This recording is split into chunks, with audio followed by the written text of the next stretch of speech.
Welcome back. If you're just joining us, our guest on this episode of Question Time is the Executive Secretary of the Nigeria Extractive Industry Transparency Initiative, Dr. Waziri Adio.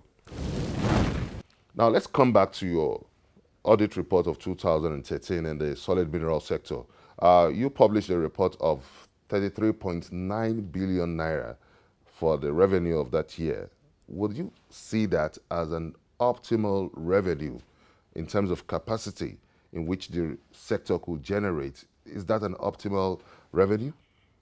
Definitely not, and on different levels. First level, if you look at what we made from oil and gas, in oil and gas for 2013, the country made $58.07 billion for 2013, and we made only 33 billion naira from solid minerals. And mind you, naira, not dollars. So if you do that comparative analysis, you know that solid mineral sector is grossly underperforming. Another way to look at it is look at the spread of solid minerals and the kind of solid minerals that we have all over this country. We actually have more, so we are more endowed in terms of solid minerals than in terms of oil and gas. So, and we have, like I said before, 91% of payments made in solid minerals came from limestone, granite, and laterite, right? 88% of the payments came from cement manufacturing companies. So solid minerals is not happening at all. We're still scratching the surface. We have precious metals, precious stones that are not even figuring at all. If you look at our report, you will even see what we made for gold, and we have gold in this country. You know, we have topaz, we have tantalite, we have gypsum, you have all kinds of things. This country is abundantly blessed in terms of solid minerals. And if we're thinking about growing the economy, one sector that is good to go is that solid mineral sector. But for us to be able to maximize the opportunities there, we have to organize ourselves in a different way. Now, you are mounting an intense advocacy against anonymous ownership of oil company. Why is this so important? The first thing is that we have been focusing a lot on revenue transparency. And there's still a lot of more work we can do there. But we have focused a lot on that. You know, how much did you pay? How much did you receive? Fine.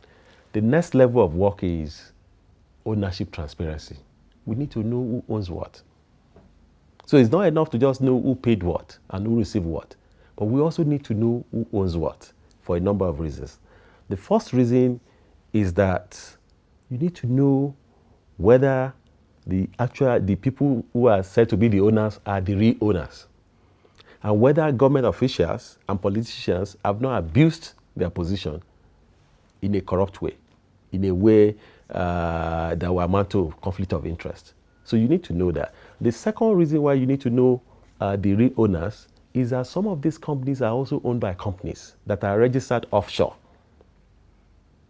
And as we have seen from the Panama Papers, this is a cesspool of corruption, of all kinds of things that can also deny the country some revenue that it should get. So it has implication for the revenue that we get as a country.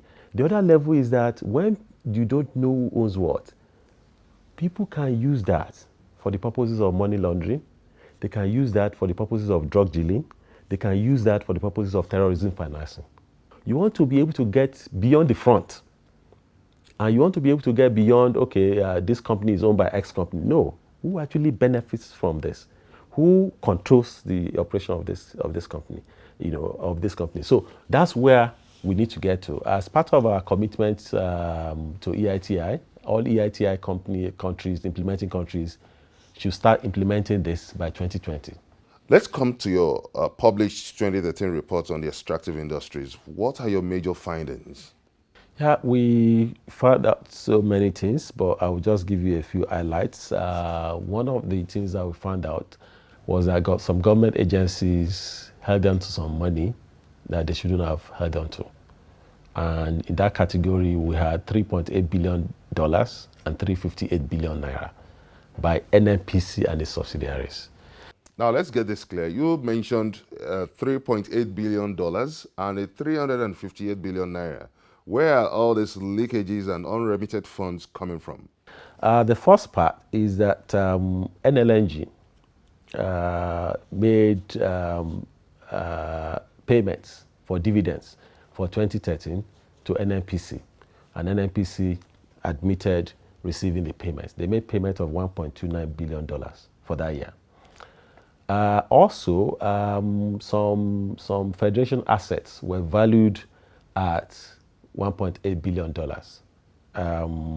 And they were divested by NNPC to its upstream subsidiary, MPDC. They were valued as $1.8 billion. 8 assets, 8 OMLs were valued at $1.8 billion. MPDC paid only $100 million. So that's an outstanding of $1.7 billion. So if you take outstanding of $1.7 billion and $1.29 billion, that's $3 billion already. Then there are some other things like cash costs, paid on assets that were already divested that shouldn't have been paid. That was about $2.17 billion. Mr. Waziri Adio, the Executive Secretary, Nigeria Extractive Industries Transparency Initiative, thank you for making our time to be part of this episode of Question Time. Thank you very much indeed. Thank you so much. Thank you so much. Thank you.